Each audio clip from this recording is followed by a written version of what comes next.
kids. Chris Godinez, licensed professional counselor, also the host of We Need to Talk on every Sunday at noon, usually, and now it's today, new time. Anyway, hi. This video is for educational and informational purposes only. The views and opinions stated herein are mine and mine alone. They do not represent the ACA, the APA, or any other therapist for that matter. Boom shakalaka done. I'd like to thank my sponsor, BetterHelp, BetterHelp, BetterHelp.com/Chris Godinez. They're an online therapy company. They are international. They have over 40,000 therapists working for them. I've gotten great feedback from people using them. So thank you, BetterHelp.com/Chris Godinez. Okay, on to the topics today. So current event, on the way in to York, I had a run-in with a crazy road rage person. So I was getting over and I had my turn signal on and I started to get over and he sped up. And so I got into the lane anyway. And that just pissed him off. And so, riding my back and honking the horn and flipping me off. And then he sped around and was going to try to cut me off. And that didn't happen because the traffic stopped. So we were all, stopped.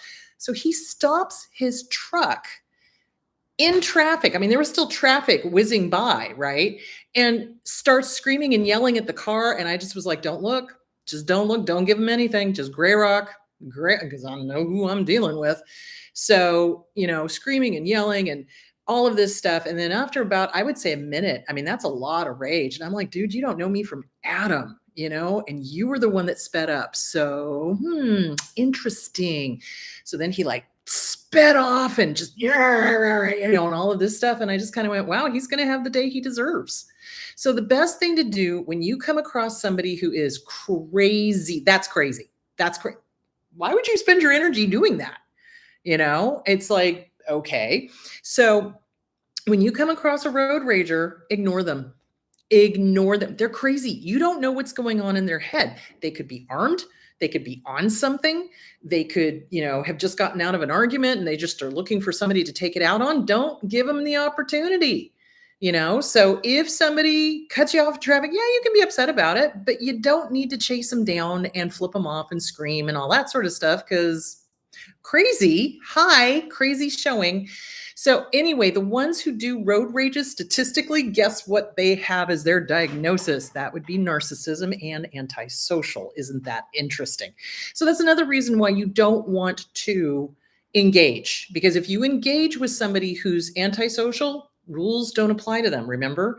And they will do whatever they think they need to feed their ego, including creating a dangerous situation, stopping in traffic to scream and yell and do whatever and threaten. It's like, okay.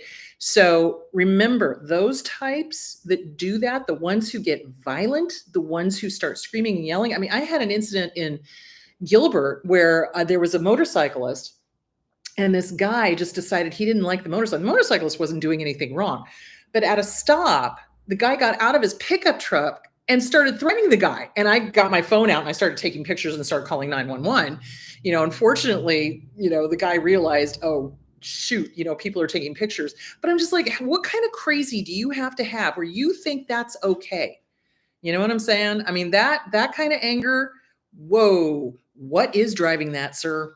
What is driving that? So interesting. Anyway, don't engage. Just don't engage. You're safest if you don't engage. All right.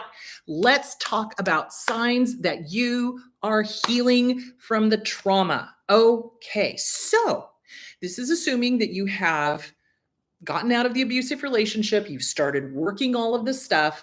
So signs that you are healing. Let's go to Psychology Today because I really liked that one. Okay. 9 signs we are healing from trauma. And this is by Katie Gillis, LCSW. This was written in 2023. Okay. And healing from trauma, first of all, I want to say everybody's journey is different. Some people don't have the level of PTSD that other people have. Every abuse situation is different. It is still all complicated grief.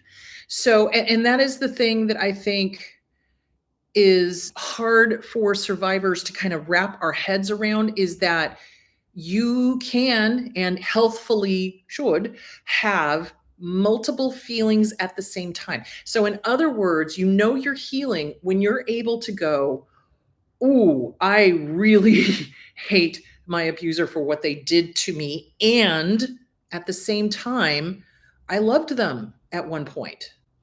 Because that's the truth. You did. You did love them at one point. Or you still love them. Or you still, you miss that person who you thought they were. That's so common. So being able to hold multiple emotions at the same time, that's a sign you're healing. When you're able to go, I freaking hate them. How dare they? And I still have feelings like I miss who they presented as. But the problem of it is we fell in love with an illusion. So we're missing an illusion as opposed to the real person. The real them was the one that was abusive. So that is a sign that you're healing, is when you're able to kind of go, ooh, I can feel this and I can feel this, and I'm feeling the two of them, and that's okay, or multiple, and that's common. So I get this a lot when I talk to people, doing meet and greets and things like that. They're just like, wow, why do I still miss them? Well, you miss them because they presented everything that you wanted. They literally, their love bombing was everything that you wanted. And who wouldn't miss that, right? But it wasn't real. So getting yourself to recognize it wasn't real, but you still miss that's totally normal, guys. Totally. You're not crazy. Just want to make that clear. You're not crazy. That's normal. So being able to hold differing emotions. Okay, diving into, and the length of time it takes to heal is different. So normal grief, because remember, when you're dealing with trauma, when you're dealing with an abusive ex or an abusive family or abusive boss or an abusive friend or whatever, complicated grief. You're dealing with grief. You're dealing with PTSD. You might be dealing with depression. You're probably dealing with anxiety. So it's going to take some time to unpack all of that. Normal grieving, normal, bunny ears, normal grieving. You had a good relationship with the person. They leave, they go, they die, you divorce, whatever. It's amicable. It takes about a year because you have to get through all the firsts. With complicated grief, you're getting through all the firsts. Then the second year is kind of adjusting to the new normal. And then the third year is really kind of coming into your own kind of thing. So on average, it's about 3 years with the grief part of it. Okay. The PTSD is something completely different. That's probably going to be ongoing for the rest of your life. I mean, I still get triggered. Like when that guy did that, I was amazed with how calm I was. I was just like, okay, I'm just going to drive and look at the map because I have to take a turn here in about a quarter mile. So, and on the inside, I was like, okay, I've got pepper spray in my purse. I can spray his ass down. I mean, I was a little bit panicky, but I was fine. But it was like, no point in engaging. You can't engage crazy. So anyway, it takes time, and you will get triggered with the PTSD. There's going to be stuff that comes up. I mean, there's certain TV shows I would not watch Game of Thrones. You could not pay me enough money to watch Game of Thrones. It's too violent, too much incest, too much. No, thank you. So there are things that are going to trigger you, and it's learning your triggers and recognizing your triggers and maybe avoiding your triggers. Like I don't watch shows like that. Or if you get triggered, being able to, this is a sign you're healing, being able to go, ooh, yeah, there now, I'm a little triggered here. Okay, well, what can I do? Well, I can remove myself from the situation, or I can whatever. So do you see where I'm going with that? So it's a whole process with PTSD. And like I said, lifelong, sometimes I get triggered, it's gonna happen. Even years of working on myself. I mean, I was triggered when that guy did that, but I also knew it was like, okay, there's literally thousands of witnesses here. So anyway, so the point being is PTSD takes a little bit longer. It's probably a lifelong journey, but if you're not as triggered, that's a sign you're healing. Or if you recognize that you're triggered and you don't go to like, and you're only like, then you're healing. It's like your responses don't go so extreme, like we don't go into a full panic attack. Maybe we only start to go into a panic attack and then we're able to go, let me breathe, and we're able to self-soothe. Okay. So let's get back to the signs that we are healing. Everybody's healing is going to look different. All right. Number 1, decreased self-doubt. That is the most beautiful thing about healing. It's like you suddenly are able to go, you know what, Mother Clucker? I know what I know, and I know that I know what I know, and y'all can go pound sand. So it's self awareness, self confidence, certainty. That is what I want you all to work on, is your certainty that you know what you know. You know what I'm saying? Because what an abuser loves to do is take our certainty and rip it away from us with gaslighting. Oh, that never happened. Oh, I never said that. Oh, that never occurred. Oh, you said da da da da da da da. You guns. So one of the first ways that we know we're healing is when somebody tries to gaslight us, and we look at them and we go, no, that is not what went down. You know what I'm saying. It's like being able to go, I know what I know. And I'm not going to put up with that. I'm not going to put up with gaslighting. And I encourage my clients that when they're being gaslit, call it out. Call it out. You're not with the abuser anymore. Let's say that you're dealing with somebody who is, just a jerk, and is trying to gaslight you. You can be like, I'm not going to be gaslit. I know what happened. Back off. That's a great sign that you're healing, is when you're able to call it out, when you see it in everyday life. And there's more gaslighters out there, I think, than people are wanting to admit. So seriously, and it can be anything from, having to deal with court systems or police officers or, people in positions of power. That is a topic I would really love to talk about at some point. And I think maybe I will touch upon that when I talk about the court system. I want to talk more about the court system next week. So that's going to be the topic. So how to deal with the court system and what does happen. So that's kind of what I want to hit on. Anyway, so being able to call out gaslighting when you hear it or you see it, is like, no, I will not be gaslit. Have a nice day. Go pound sand. And watch how fast they backpedal. Oh, it's beautiful. Anyway, that's how you know you're healing, is when you're no longer afraid of your own truth. You're no longer afraid to call out what you see. It's like, I see you, I hear you, I hear you knocking, you can't come in. And there's no fear, because we were fearful with our abuser. Absolutely, 110%. Okay, so back to the 9 signs. Decreased self-doubt. Survivors report feeling fewer episodes of self-doubt. They will learn to trust their own decisions, trust their own guts, their recognition of red flags. Oh my God, yeah. And their remembrance of the past and the trauma they experienced. They will start to hear fewer self-told messages of, oh my gosh, was it just me? And decrease the numbers of dismissive statements such as, oh, well, other people had it worse. Oh, that drives me crazy when I hear clients say that. It's like, this is not a competition, kids. Abuse is abuse, is abuse, is abuse. It doesn't matter if it was physical, mental, emotional, religious, sexual, etc. It's all abuse and it's all horrible. So it's not a competition. And so don't minimize what happened to you. I've had people do that, and I'm just like, whoa, let's talk more about your family of origin. Were you not allowed to have your own feelings and perceptions? Oh, okay, guess what? You're allowed to have your own feelings and perceptions.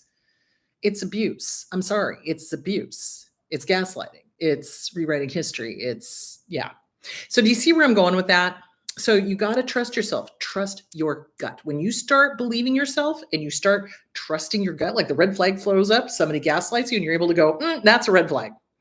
That's how you know you're healing, because you're recognizing it, which is fantastic. Keep doing that. So how do you practice trusting your own gut? You start with something small that you already know the answer to. The gut never lies to you. The head and the heart, they tell stories. So the gut is a simple yes or no answer to a yes or no question. So if you are, practicing trusting your gut, what do you know the answer to? So let me give you an example. All right, I'm going to ask my gut if I like peanut butter, cluing you in. I hate peanut butter. It's the texture, I don't know, the taste, whatever. So I'll say, okay, gut, do I like peanut butter? And it's like a visceral kind of like, no, right? So that's my no answer. And that's how I know that that's a no, okay? You got to listen to your body. So if I asked my gut, Okay, but gut, do you like Reese's peanut butter cups? Oh yeah. It's like this calm, just yeah.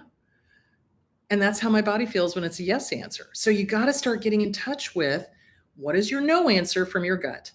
What is your yes answer from your gut?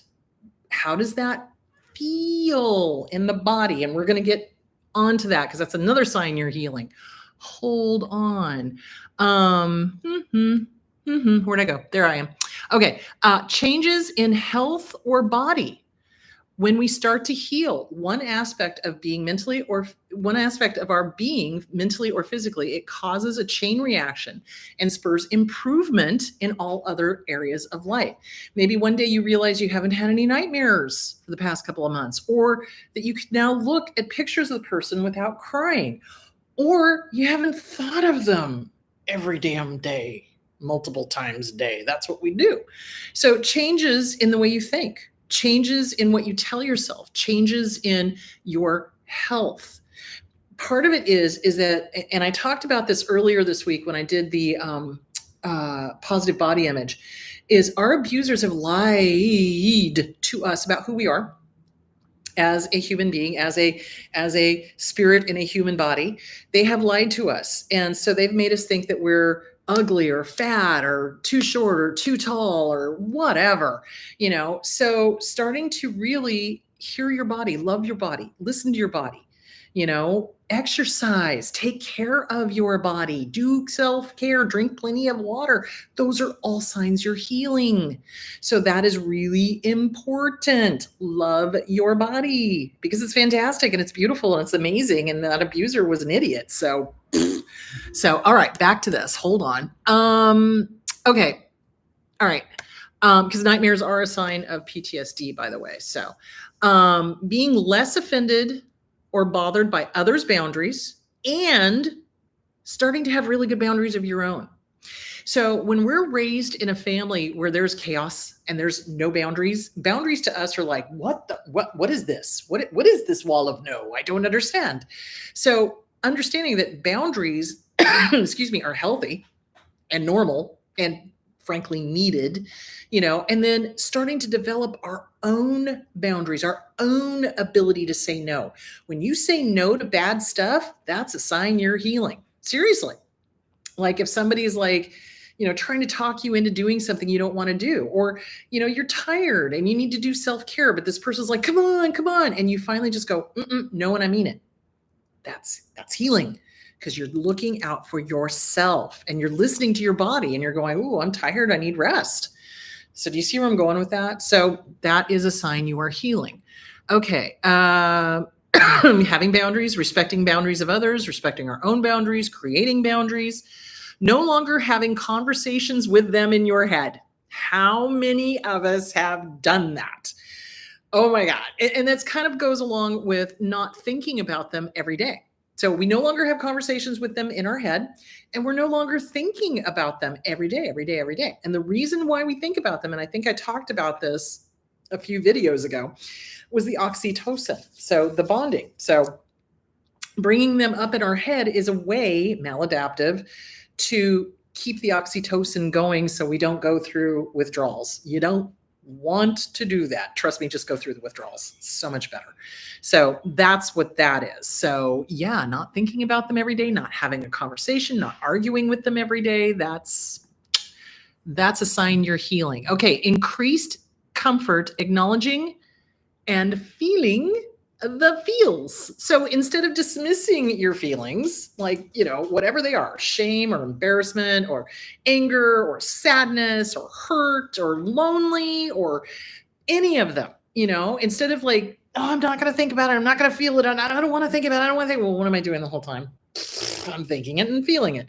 So instead of, pushing it away, push it away, you're going to acknowledge it. You're just, oh, there you are feeling. Okay, I'm not crazy about it, but you know what? Come on in. Let's have some tea. Let's talk. What is this about?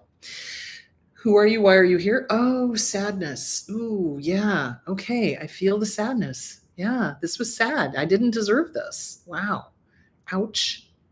You feel your feelings or anger. You know what? I have an absolute right to be righteously Angry. And that is an emotion that a lot of abused people have a hard time with, especially if it was a parent that was abusive, because we have that whole, societal, oh, you can't say anything bad about your parents, or if they're dead, oh, you can't say anything bad about the dead. I'm like, watch me, biatch.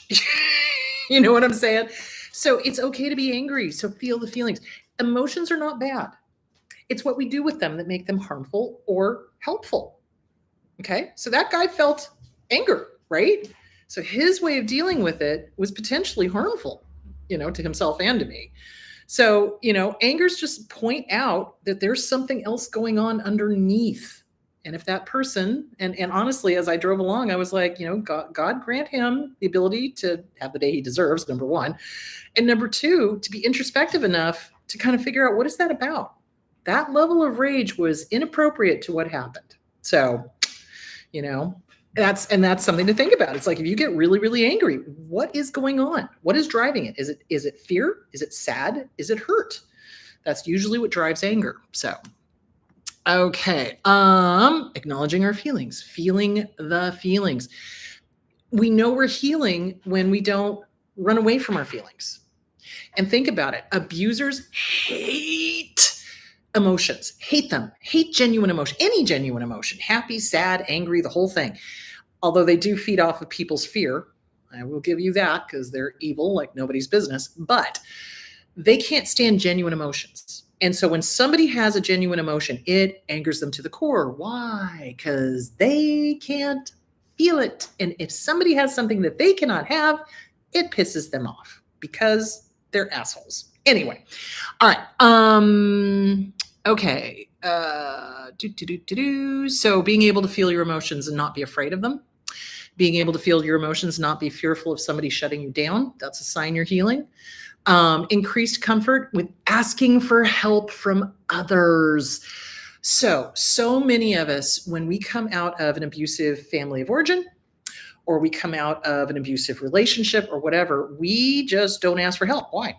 Because we've asked for help, like point blank, this is what's going on, please help me. And people either minimize, which makes me so angry. So they minimize, or they ignore, or they don't help, or they do the polar opposite and create more problems. So we learned at an early age, oh, you know what? It's me against the world, and I'll just do it my own damn self. And we learn not to ask for help because people have failed us. Or we asked the wrong people thinking that they were going to help us, because, parents usually, if they're healthy, are on their kids' side. Well, abusers are not. Abusers are on the abuser's side, and that's about it. So being able to ask for help is huge. Show me somebody who's been abused with a hard time asking for help, because we've been either punished for asking for help, or we've been disappointed for asking for help. So practice asking for help. If you need help, ask for help. It's really important. Okay, instead of believing yourself and your struggles to be a burden on others, that's what we do. We're constantly like, oh, I don't want to be a burden. You're not a burden. Trust me, friends are there for a reason, and they are there to support and help. And if they are not there to support and help, they are not your friend. So I had a really interesting conversation with Andrea while we were together in Williamsburg. It was so much fun. And we were talking about, being able to ask for help, and being able to receive things without feeling like we needed to immediately, reciprocate. And both of us got that same thing, I think, from our family of origin. And it's really amazing to watch somebody be able to accept compliments and accept help without feeling guilty, seriously, or being a burden or anything like that. So, it's a sign you're healing when you're able to do that.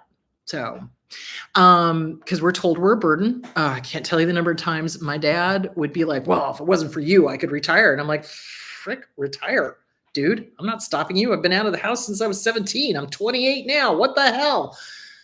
He was still playing that story in his head. I'd been gone for like 10, 11 years, and he was still saying, oh, I can't retire because of you. Explain to me how that works. Yeah, no, they come up with their own BS. So yeah, you're not a burden.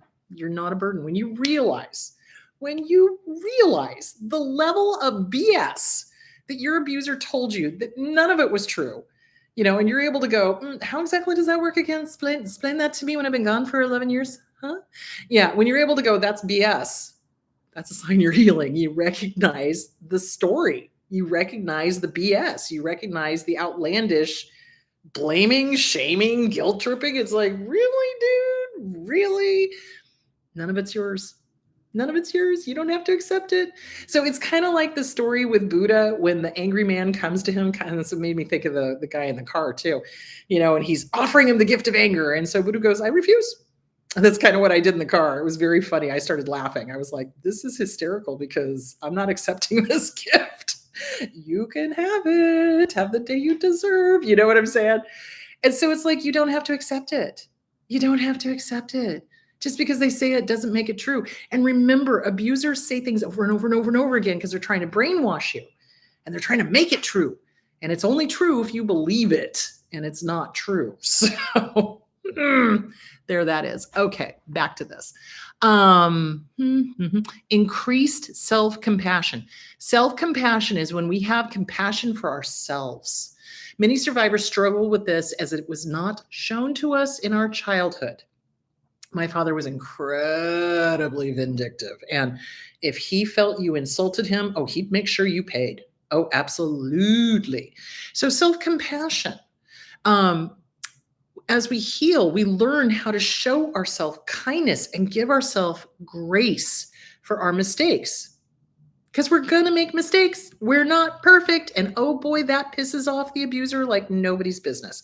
Because in the abuser's mind, everybody around them has to be perfect. And when we finally give up the perfect pictures, oh my God, what a freeing thing that is. It's like, mistakes are going to happen. I'm not perfect. I don't walk on water unless it's frozen. And even then, it's a struggle. So you know what I'm saying? It's like, let go of the perfect pictures. You're letting go of the perfect pictures. You don't have to be perfect. You give yourself grace. Instead of something going wrong during the day and you going home and, oh, this is horrible. I'm a terrible, awful, terrible person. Oh my God, mea culpa, mea maxima culpa. No. You're able to go, well, crap, that didn't work out. Okay, what can I do differently? Okay, well, I'll do that. All right, do I need to make amends to anybody? If I do, let me go do that. And if I don't need to make amends to anybody, okay, let me do something different next time. And you forgive yourself. We don't pop out of the womb knowing everything. Earth is school.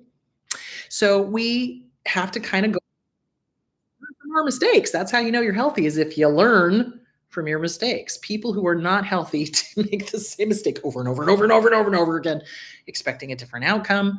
So you learn from your mistakes and you forgive yourself. And oftentimes when somebody is stuck in that cycle of making the same mistake over and over and over again, it's generally because the inner child is running the show and there needs to be some inner child work done. Inner Child Workbook, Catherine Taylor, or Regaining the Inner Child by Lucia Cappuccioni. So just a little FYI. Okay, continuing on. Okay, whoops, nope, that's not what I wanted. Wait a minute, where am I? There we go. Okay, you stop self-medicating.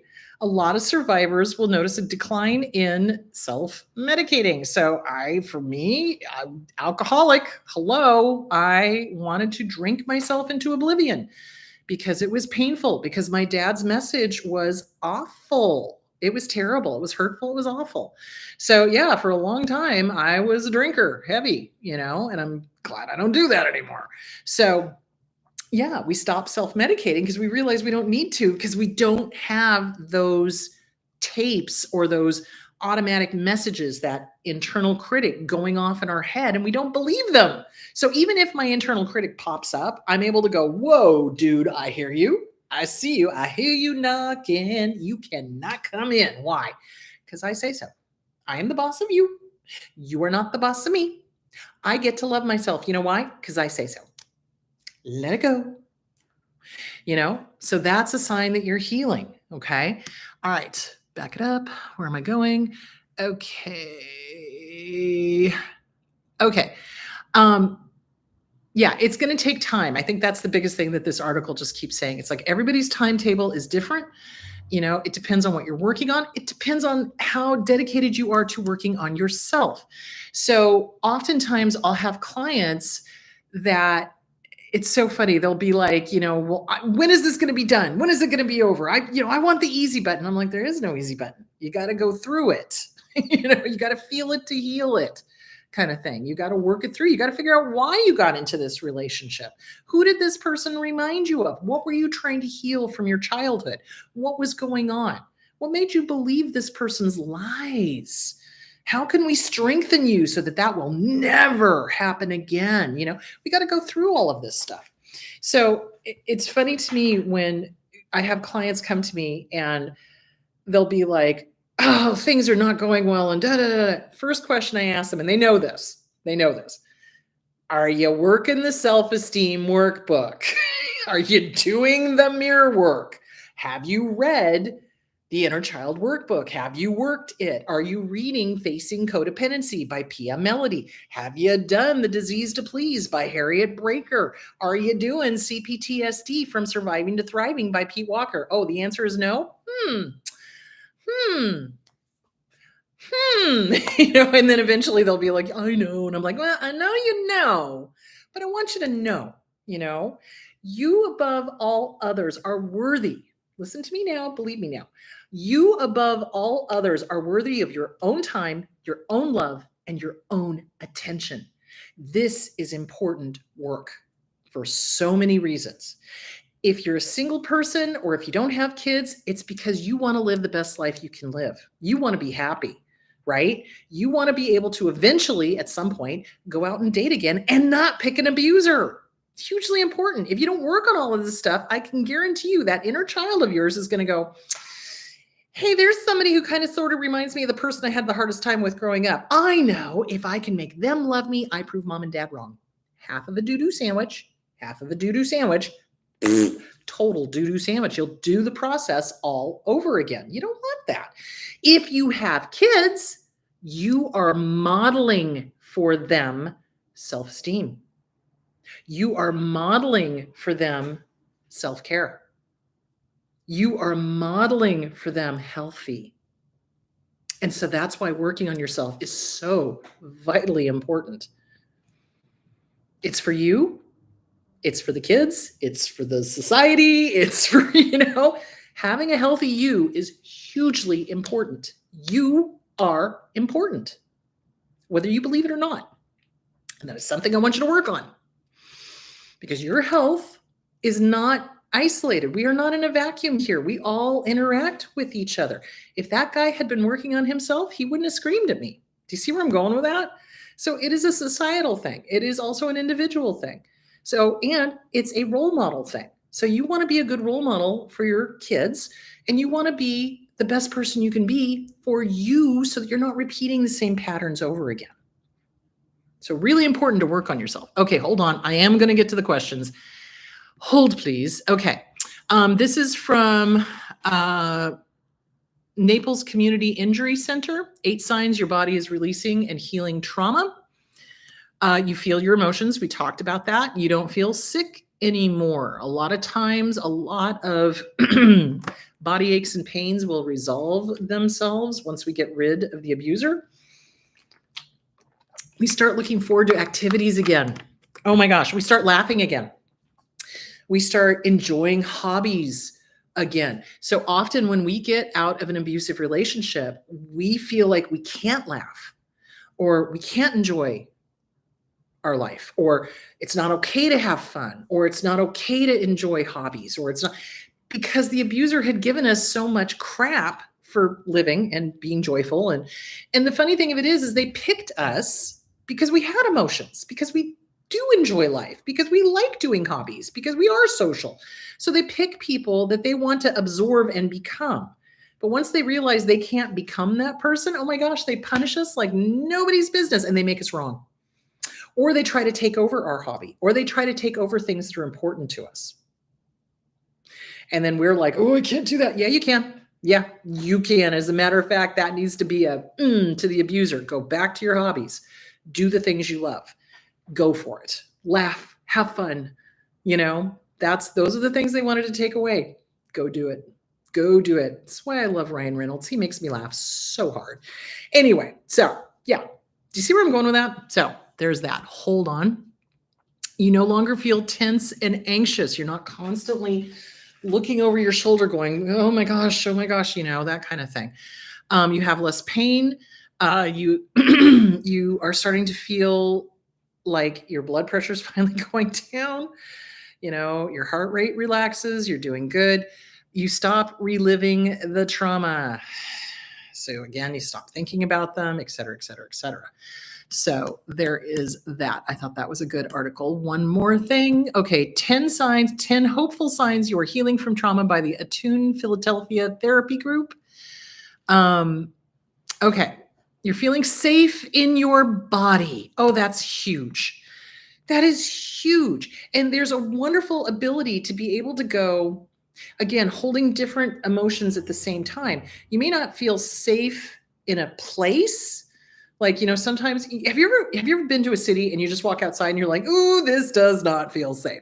But you feel safe in your body, like your body is okay. It's just the environment that may not be safe. So feeling safe in your body, it's like, I got this. You know what I'm saying? So that's another sign that you're healing, is that you are listening to your body. Your body's talking to you and you're not ignoring it. And that's huge. Don't ignore your body.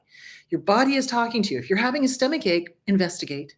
May not always be physical, might be emotional, So figure out what's going on and listen to your body. It's telling you stuff. It talks to us all the time. You're connected to your body. You're able to feel your body. You're able to feel your feet planted on the ground. So when I first started working on myself, I was so disconnected from who I am and my body, because there was sexual abuse as well. So I was so disconnected that one time I slammed my fingers in a car door and I didn't even feel it until I literally walked away and got jerked back. I was probably in college when that happened. So yeah, I didn't break my fingers or anything, but they, got stuck in the car door. So the point being is, I was so disconnected from my body, I wasn't allowing myself to feel even pain because it wasn't safe. So getting safe in your body, allowing yourself to feel pain, allowing yourself to feel happy, allowing yourself to feel joy, allowing yourself to feel the feelings, hugely important. That's a sign you're healing, because you're able to feel, and you can feel your feet planted on the ground. For the longest time, I couldn't feel my feet planted on the ground. I was so disconnected. That's why I did a lot of meditation. I did a lot of therapy. I did a lot of, spiritual searching, et cetera, which is why I finally decided on Buddhism. So does that make sense? So yeah, really getting connected back into your body is hugely important. And it is very much a sign that you are healing. You have greater mental and emotional presence. You are there. You're not in your head. You're not like, oh, I got to be doing this, that, and the other thing. Oh, I should be doing this, that, and the other thing. Well, I need to be doing laundry. Oh, I need to be. No, you're in the moment. You're in the moment. You're right here, right now. That's a sign you're healing. That's a huge sign you're healing. Having a greater curiosity about yourself and others. So you kind of are curious. It's like, what am I feeling? Why am I feeling that? What is going on? I need to investigate, that kind of thing. Feeling like you're yourself, even when your moods, thoughts, and bodily sensations change. Many traumatized individuals have a difficulty accessing the core sense of self, this is me, across changing moods and thoughts and somatic sensations. It's really important to be able to locate and recognize what makes you you and who you are, no matter what you are feeling. So let me give you an example. If there was a family of origin member, usually a parent, who was damning, nasty, vicious, cruel, awful, they become your internal critic. Okay, this becomes the critic. How we speak to our kids is how they eventually speak to themselves. If you don't remember anything else from this, that's what you need to remember. How we speak to our children is how they speak to themselves. So if we had a parent that was just damning and nasty and vicious and mean, it's hard for us to hold on to who we really are until we can shut that internal critic down. So it's hard for us, like when things go wrong, we start damning ourselves because we start running that tape. And we've got to be able to go, nope, that is not who I am. Okay, that kind of goes back to the forgiveness and grace thing. Things are going to go south. So you got to tell that internal critic to shut the hell up. Why? Because you're the boss. And I am me. I am not my mother. I am not my father. I am not my abuser. I am not, that's not, none of that is you. You is a little bundle of light that did not deserve to be abused. So that's who you are. And remember that. And I think we have a hard time holding on to that, especially when the internal critic just goes to town. You've got to be able to shut that down, replace it with the polar opposite of whatever it just said. Yes, I am good enough. I do deserve to be treated well. I deserve respect. And you, internal critic, sir, can go pound sand. Bye-bye, bye-bye now, bye-bye. So it's hard for us to hold on to that because we're so used to hearing the negative. We've got to start hearing the positive. So that's a sign you're healing, is when you're able to do that, when you're able to hear the internal critic, put it down, replace it with a positive, and continue on about your day. Being able to hold multiple experiences, we talked about that, loving the abuser at the same time as hating them. That's normal. Having a deeper understanding of how your past and present are connected yet distinct. So just because stuff happened in our past does not mean it's going to always affect our present. It does. How do I explain this? What happened to us in our past kind of flavors our present, but we have the ability to go, nope, I'm not taking that spicy flavor. Thank you very much. That is not working for me. So there's that. All right. Feeling more confident in creating and maintaining consistent boundaries. We talked about that. You no longer feel the need to avoid trauma triggers, or they're not as intense. Number 10, you feel interested in having relationships with others. Let me caveat this. You recognize you're not ready for a relationship romantic wise. The ones that scare me are the ones who are like, I can't be alone. And I'm like, yes, you can. You must. You must work on you so that you have a really good solid grounding of who you are. So no other abuser can ever walk in and tell you who you are. So it's walking that line.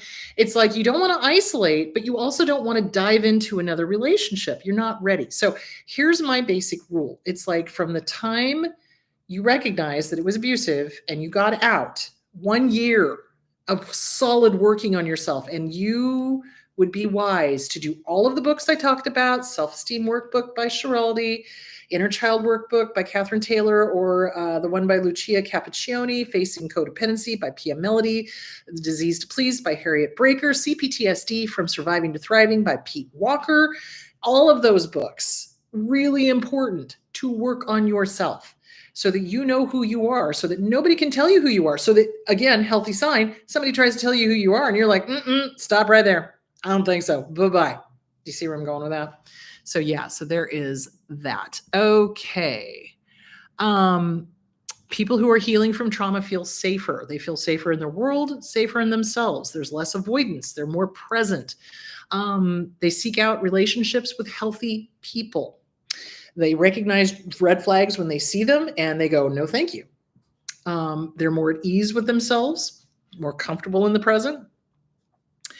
And they are able to integrate all their thoughts, feelings, and sensations. And everybody's timetable is different. So don't be in competition. This is not a competition. This is you taking care of you and you healing you to the best of your ability so that you can live a great life and go be happy and have fun. So that's what it's all about. So, all right, let me dive into the questions. All right.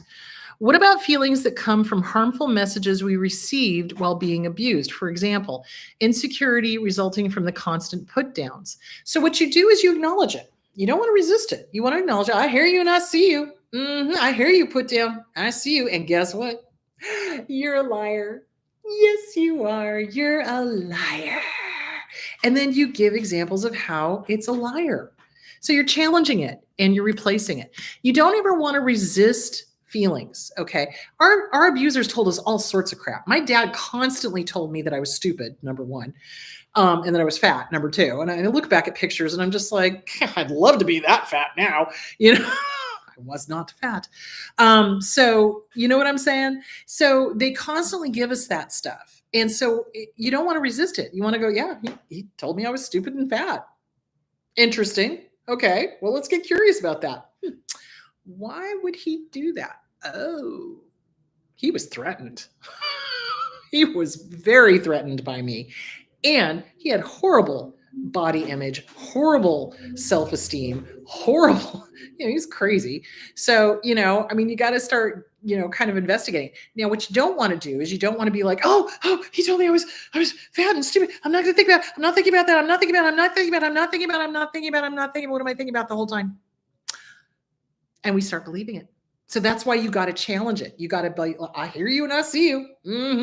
I hear you knocking. I'm going to invite you in for just one small second so I can tell you to go to hell. Go to hell. Bye-bye. And then you let it go because it's not yours, not your luggage. Put it back on the carousel, not yours. You see where I'm going with that? So yeah, you don't want to resist it. You also don't want to invite it in to the point where they're like in your living room rolling around the floor either. You want to just be able to go, I hear you and I see you. And let me just test the veracity of what you are telling me, sir. And then you challenge it and then you kick it out because it has no business living up here rent free. You betcha. Okay. Okay. I would love for you to talk about writing love letters to yourself and other self-care practices. Oh, I just did one on abuse amnesia. So the other part of that question was abuse amnesia / reactive abuse. I can kind of touch on it. I'll tell you what, I'll touch on the reactive abuse in a weekly thing that I'm doing this week, but writing love letters to yourself. Okay. Well, I was thinking about doing the court stuff, but maybe I should do that instead. Let me think. Give me a moment to ponder. I am pondering. Okay, we're going to do the writing love letters to yourself and why writing is so really healing. So I want to talk about that. So we're going to do that next week. Thank you for the suggestion. I appreciate it. So, all right, I've got to shut up now because I actually am going to go do the meet and greet here in York. So next week, I will be talking about self-care, how to self-care, how to do the letters, why we do the letters. What is it? Why does that help? What does that mean? Because it's so funny. All my clients are like, this is stupid. Why am I going to do it? And then they come back and they're like, oh my God, that was great. And I'm like, I told you.